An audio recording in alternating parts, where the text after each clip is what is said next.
What's up, everybody? Welcome back. Happy Wednesday. Hope everyone's having a good day.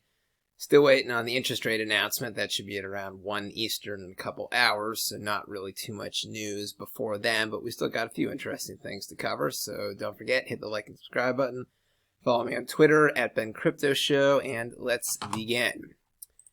So yeah, I guess a lot of people, including me, we thought that the announcement would be yesterday. Sometimes in the Federal Reserve, like when they did the inflation data numbers, that's just a number that they come up with in the days before, and then there's a specific hard-fast time they release that data. I guess with the interest rates, it's not like that. They had a meeting yesterday, and then the meeting continues into today. That's where they discuss what the interest rate increase is going to be, and then I guess at around 1 p.m. Eastern, they are going to release that data, so that should cause some volatility. Be aware, I think prices will dip slowly or slightly right afterwards.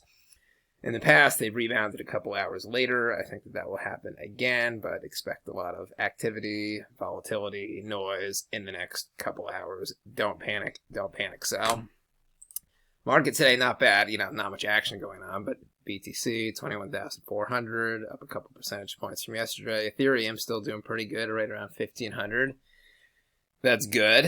Here's the 2-week chart here. So a lot of people, we had gotten up to about 24,300 a week ago. A lot of people were a little bit disappointed we were not able to hold that range there. It looked like we were on a slight upswing and maybe heading towards 30,000.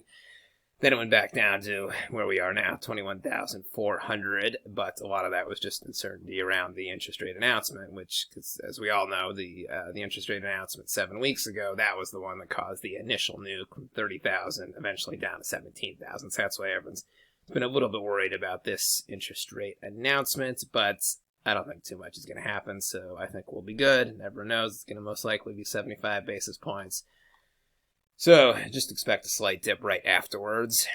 There's also, I didn't notice this, there's also this conference here, this NFT Expoverse conference this weekend. Hopefully that won't have any sort of effect on prices, because the last time it was right around consensus. That's when the prices nuked from 30,000 to 19,000. It's the exact same setup. It was the same week. There was the interest rate announcement. Then there was consensus. A lot of the same sort of influencers who go to consensus are going to be at this one. But I think hopefully, since it's a smaller conference and it's just NFTs, hopefully it won't cause too much noise, panic selling, influencers riling each other up. Hopefully not. I think the NFT part's not too bad right there. So that shouldn't cause any problems. But that is Friday, Saturday, Sunday. Moving on, fun articles here. Study, crypto investors are more attractive and smarter, whereas NFT profiles are unattractive. Nothing against NFT people or anything, and again, it's a slow news day, so gotta find some interesting stuff here, and that's this one. What did they find here? They find 75% of respondents in a survey are more likely to swipe right, meaning be interested in dating someone if their profile mentions crypto. Kind of makes sense. Crypto is trendy, smart and everything. The interesting part was down here. Women are more than 2 times likely to unfollow someone with an NFT profile picture than men are. So girls apparently are not digging the NFT profile pictures. Again, nothing against NFT people. We have sort of seen the NFT profile pictures and the just drawings as profile pictures, or the NFT sort of retail lingo talk in profiles on Twitter. We have seen that kind of phased out in the last couple months, so apparently that also goes for the online dating apps as well. Too surprising there.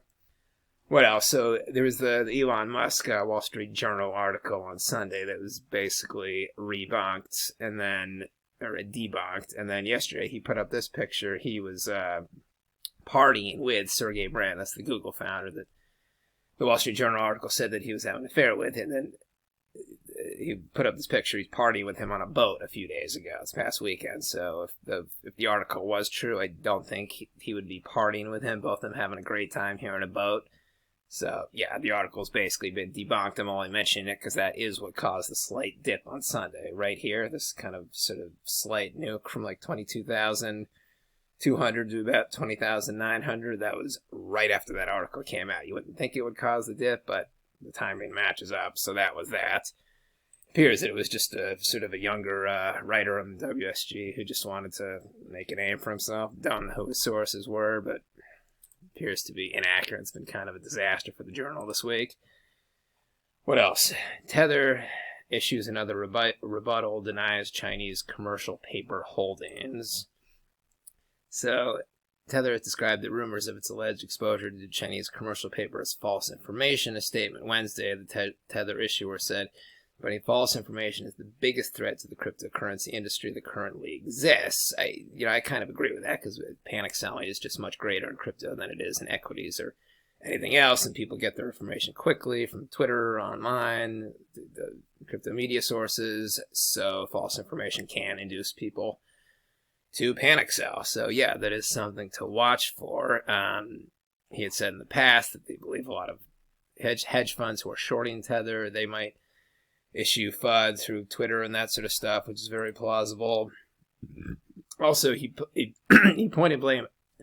Excuse me, interesting. He pointed blame directly at CoinDesk, saying on Twitter that the publication liked to recycle FUD around Tether, and CoinDesk is owned by Digital Currency Group, which is invested in Tether's main rival Circle, and Circle issues USDC. That's the second biggest stablecoin and Tether's biggest rival. So that is interesting. I have noticed that the Tether FUD articles, it's never really like mainstream news article. Usually when there's a mainstream crypto article, all the big publications cover it. With Tether, it's usually just like one or two of the big publications, and it seems to be a non-issue, whatever the article's about. But the other ones don't cover it, because there's just not too much density in whatever the article's about, or whatever FUD it's spreading. So he's kind of calling out CoinDesk, which is plausible that they could be intentionally spreading it to sort of prop up USD. Who knows? It's an interesting point to make. They've also said Tether has begun cutting their commercial paper exposure in May to reduce the high risk profile of USDT's reserves, meaning just because of the fluctuation the fluctuation risk, which we're all seeing in fiat, that it used to be a problem, and now it's been a much greater problem. So if you have your Tether is backed by a lot of commercial paper, then that is kind of risky today, whereas 2 to 3 years ago it would not have been. So they've been cutting that exposure and bulking it up in other more hard assets that have less value fluctuation. That's it for today. So yeah, just a quick episode. Again, about an hour. That'll be the interest rate announcement. Expect a lot of noise, a lot of activity on crypto Twitter, a lot of price volatility. I'm not expecting anything too negative. Signing out for now. Be back with another episode tomorrow. Until then, this is Ben. Catch you later.